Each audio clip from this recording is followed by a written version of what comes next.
பிரதமர் நரேந்திர மோடியும் அமித்ஷாவும் சொல்லும் செய்தி என்னன்னா, ஊழலை நாங்கள் ஒருபோதும் அனுமதிப்பதில்லை. ஆனா எதிர்க்கட்சிகளுடைய குற்றச்சாட்டு என்னன்னா,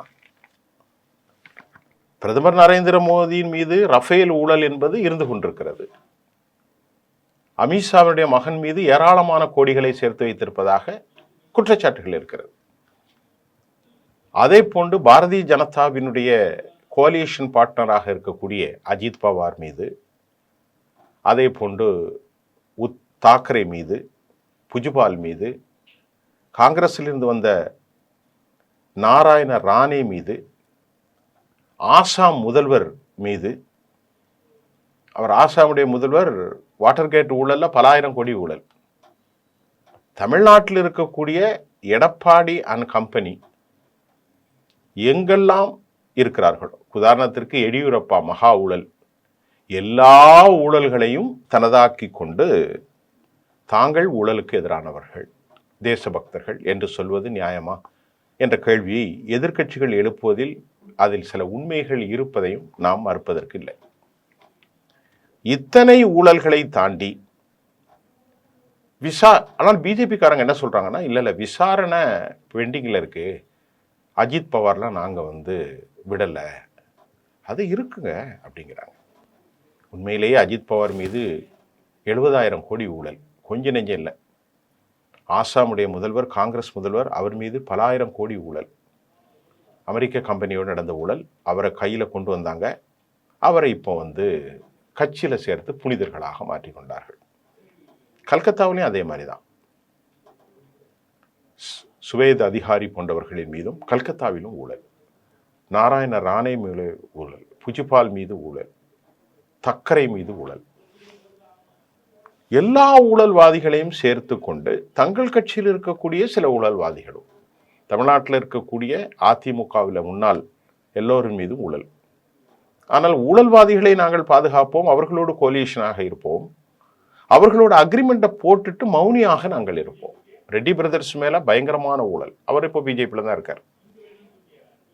நாடு சந்தி சிரித்த ஊழல் எடியூரப்பா, அவரும் இப்பொழுது பிஜேபியில், அவருடைய பையன்லாம் பெருங்கொண்ட அளவில் இருக்கிறாங்க. இப்போ புதிய ஊழல் ஒன்று வெளியாக இருக்கிறது. இன்றைக்கு காலை செய்தியில பார்க்கிறோம், தேசிய செய்திகள்ல வந்தது, அஜித் பவார் மகன் இதே 70,000 கோடியில சரத்பவார்லேருந்து பிரிஞ்ச என்சிபி கட்சியினுடைய அஜித் பவார் இப்போது பிஜேபியில பட்னாவிஸ்க்கு அடுத்த லெவலில் இருக்கக்கூடிய துணை முதல்வர். அவருடைய மகன் மீது பெரும் ஊழல். மகாராஷ்டிராவில் ஆட்சியில் இருக்கும் பாரதிய ஜனதாவுடைய முதலமைச்சருக்கு சிக்கல். கிட்டத்தட்ட அது என்ன ஊழல் அப்படின்னு பார்த்தா, பூனேல இருக்கக்கூடிய அரசுக்கு சொந்தமான 40 ஏக்கர் லேண்டு, இந்த 40 ஏக்கர் லேண்டு இதனுடைய ஒட்டுமொத்த மதிப்பு 1800 கோடி. எத்தனை கோடி? 1800 கோடி.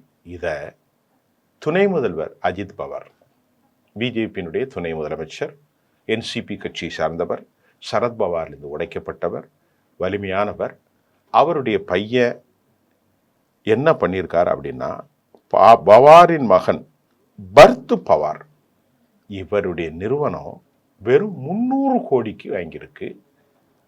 அதை வெறும் வெள்ள 500 ரூபா பேப்பர்ல எழுதி வாங்கியிருக்கிறாங்க. இது இப்பொழுது பாரதிய ஜனதாவுக்கு பெரும் சிக்கலை ஏற்படுத்தி இருக்கிறது. இவங்க எப்படி ஊழலுக்கு எதிரானவர்கள் சொல்லலாம்? சொல்லவே முடியாது. காங்கிரஸ் கட்சி மகா ஊழல், அந்த ஊழல், 2G ஊழல், ஸ்பெக்ட்ரம் ஊழல், அதெல்லாம் இருக்கு. அதெல்லாம் நாம மறுக்கல. அசோக் சவான் மீது இருக்கிறது, தமிழ்நாட்டில் இருக்கக்கூடிய ராஜா மீது இருக்கிறது, ஆராசாவின் மீது, இதெல்லாம் இருக்கு. நீங்க யோக்கியமானவர்களா? இவ்வளவு பேர் நம்ம சொன்ன, அதுக்கு என்ன பதில்? அப்பப்போ பிரைம் மினிஸ்டர் நரேந்திர மோடிக்கு 50,000 கோடிக்கு மேல நடந்த அந்த ரஃபேல் ஊழலில் சம்மதம் இருப்பதாக இன்றைக்கும் HAL நிறுவனத்தோடு சம்பந்தப்படுத்தி,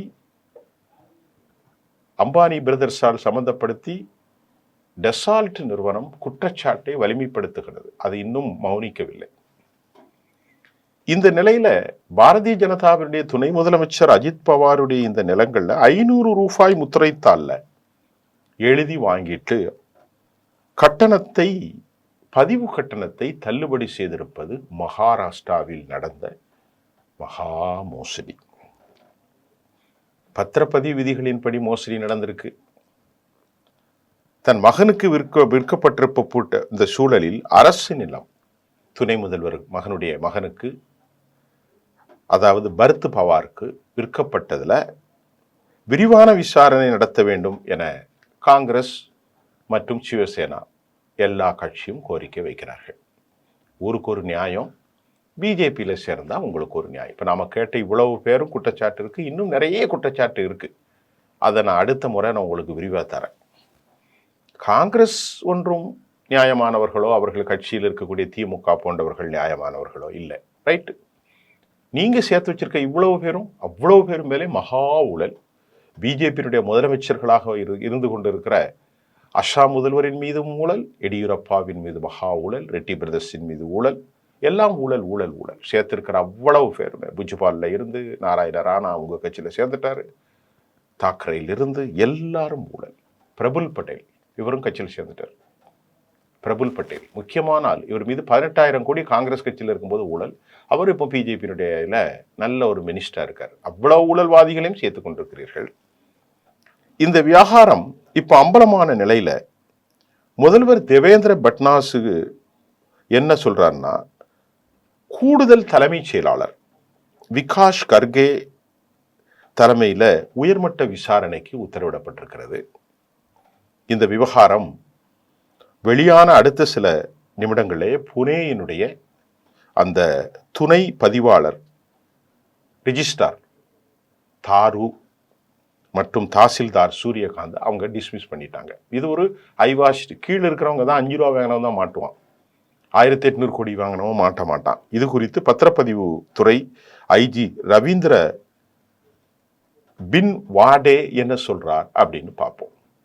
அவர் என்ன சொல்றாருன்னா, புனேயினுடைய முத்தாவா பகுதியில் இருக்கக்கூடிய 40 ஏக்கர் நிலம் அமாத்தியா என்டர்பிரைசஸ் என்ற தனியார் நிறுவனத்திற்கு விற்கப்பட்டிருக்கிறது. அரசு நிலத்தை விற்கவே கூடாது. பிஜேபி எப்படி, பிஜேபி தானே இது, பிஜேபின்னா துணை முதல்வர் பிஜேபி தானே, இது எப்படி தெரியாமல் இருக்கும்? இன்டெலிஜென்ஸ் இருக்கிறாங்க, உங்கள் முதலமைச்சருடைய பையன் பேரில் ரிஜிஸ்டர் ஆகுறது எல்லாம் தெரிஞ்சிருக்கும். அப்படி தெரியலன்னு பிஜேபி அரசாங்கமோ பிஜேபியினுடைய மாநில முதல்வரை சொன்னால் அவர் அரசில் இருக்கிறதுக்கு லாய்க்கற்றவர். இந்த நிறுவனத்திற்குத்தான் பரத் பவாருடைய பங்குதராக 300 கோடி ரூபாய்க்கு நிலம் விற்கப்பட்டுள்ளது. முத்திரைத்தாள் பதிவு கட்டணம் பதிவு முழுமையாக தள்ளுபடி செய்திருக்கிறது. விதியின்படி அரசு நிலத்தை தனியாருக்கு விற்கவே கூடாது, அது பயங்கரம். சத்தியம் செய்கிற போது அப்படித்தான் செய்கிறார்கள். இதற்கு எப்படி சம்மதித்தார்கள் என தெரியவில்லை என்ற கேள்வியை நான் சொல்லல, பதிவுத்துறை ஐஜி ரவீந்திர பின் வாடே தான் சொல்றாரு. எப்படிப்பா இதுக்கெல்லாம் அனுமதி கொடுத்தீங்க? யார் செஞ்சது? அரசாங்க நிலத்தை 500 ரூபா பேப்பர்ல எழுதி கொடுத்துட்டு எனக்கு தெரியாது அப்படின்னு சொன்னா இதுல என்ன அர்த்தம் இருக்கிறது? பரத் பவார் மட்டுமின்றி திக்கு விஜய் பாட்டீல் என்பவரது பெயரிலும் பத்திரப்பதிவு செய்யப்பட்டிருக்கிறது, கூட கோலியேஷன் பார்ட்னர். இந்த நிலம் பேரம் முதல்வர் தேவேந்திர பட்னாவிஸ் அரசுக்கு பெரிய சிக்கலை ஏற்படுத்தி இருக்கிறது. சிக்கலை ஏற்படுத்தி இருக்கிறதும் இல்லை, இது ஏற்படுத்தி இருக்கிறது. இந்த விவகாரத்தை அஜித் பவாரும் அவரது மகனும் என்ன நடவடிக்கை எடுக்க போகிறார்கள் என்பது நாடே எதிர்பார்த்திருக்கிறது. இதுல எனக்கு தொடர்பு இல்லைங்கிறார் அஜித் பவார். உலகத்தில் எந்த திருடரும், ஏற்கனவே இவர் திருடர், மகா திருடர் தான், அவரை தான் கூப்பிட்டு வச்சு எல்லா வழக்குகளையும் தள்ளுபடி செஞ்சாங்க. பாஜக கூட்டணியில் சேர்ந்துட்டாங்க.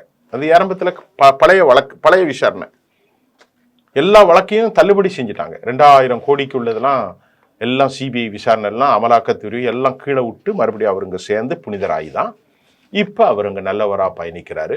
பேனலில் பேசக்கூடிய பாரதிய ஜனதாவர்கள் இல்லைங்க அவர் மீது வழக்கு இருக்குங்க, நாங்கள் மகாராஷ்டிராவுடைய நன்மைக்காக மட்டுமே கூட்டணி அமைத்திருக்கிறோம் என எசகு பிசவான நம்ப முடியாத கதைகளை அவர்கள் சொல்வார்கள். ஆகவே அதே மாதிரி அஜித் பவாரும் சொல்றாரு, என் பெயரை கூறிக்கொண்டு வர்றவங்களுக்கெல்லாம் நீங்கள் செய்யக்கூடாது, நடவடிக்கை எடுக்கணும்னு நாமிக்குவா சொல்லியிருக்கிறாரு. நிலவேரம் தொடர்பாக நிதி விசாரணைக்கு உத்தரவிடன்னு அங்குள்ள காங்கிரஸ் தலைவர் விஜய் வடேடிவார் சொல்லியிருக்கிறார். இந்த ஆவணங்கள் அரசின் அனைத்து துறைகளிலும் ராக்கெட் வேகத்தில் இயங்கிறது. ஒரு சில நேரங்களுக்குள் தொழில்துறை இயக்குநகம் நிலத்தை விற்க ஒப்புதலும் கொடுத்திருக்கிறது. சும்பளம் இல்லை. பட்னாவிஸ் அரசாங்கத்துக்கு தெரியாம 500 ரூபாயில சொல்ல முடியாது. நல்லா கவனிங்க. அந்த செய்தியில இந்த நில விற்பனை தொடர்பான ஆவணங்கள், டாக்குமெண்டேஷன், அரசினுடைய சம்பந்தப்பட்ட கன்சர்ன் எல்லா துறைகளிலும் ஃபயர் வேகத்துல, ராக்கெட் வேகத்துல போயிருக்கிறது. ஒரு சில மணி நேரங்கள்ல தொழில்துறை உடனே சைன் வச்சு ஒப்புதல் கொடுத்திருக்கிறாங்க. பாரதிய ஜனதாவினுடைய தொழில்துறை இயக்குநரகம் நிலத்தை விற்க ஒப்பந்தம் கொடுத்துட்டாங்க. 21 கோடி ரூபாய் முத்திரைத்தாள் கட்டணத்தை, எவ்வளவு பெரிய கொள்ளை, அரசு தள்ளுபடி செஞ்சிருக்கு. 1800 கோடி ஊழல், அதை 40 ஏக்கரு வாங்கினது 300 கோடி. பிஜேபியுடைய துணை முதலமைச்சர் அஜித் பவாரின் மகன் பரத் பவார். இது முத்திரைத்தாள்ல மோசடி. இது மட்டும் எவ்வளோ அப்படின்னு பார்த்தா 21 கோடி. ரொம்ப கஷ்டப்பட்டாங்க. இப்போ பிஜேபிகிட்ட கேட்டால் அது தப்பு தான், நாங்கள் நடவடிக்கை எடுப்போம், வழக்கு பங்கில் இருக்குது தானே, வழக்கு பங்கில் இருக்குது. இதுதான் காந்தி தேசத்தின் நிலைமை. பிஜேபியின் தலைவர்களும் ஒன்றும் யோக்கியமானவர்கள் அல்ல. திருப்பி சொன்னால் காங்கிரஸை விட அதிகமானவர்கள். இடி வரும், என்ஃபோர்ஸ்மெண்ட் வரும், CBI central bureau of investigation வரும். இதெல்லாம் யாருக்கு வரும்? எதிர்கட்சிகளுக்கு மட்டும்தான் வரும். வழக்கம் போல் பேசும் பழங்கதைகளாக போய் இதுவும் அணிவிக்கப் போகிறது. பட்னாவிஸை உண்மையிலேயே நல்ல மனிதர்களாக இருந்தால் உடனடியாக பதவி நீக்கம் செய்யணும்.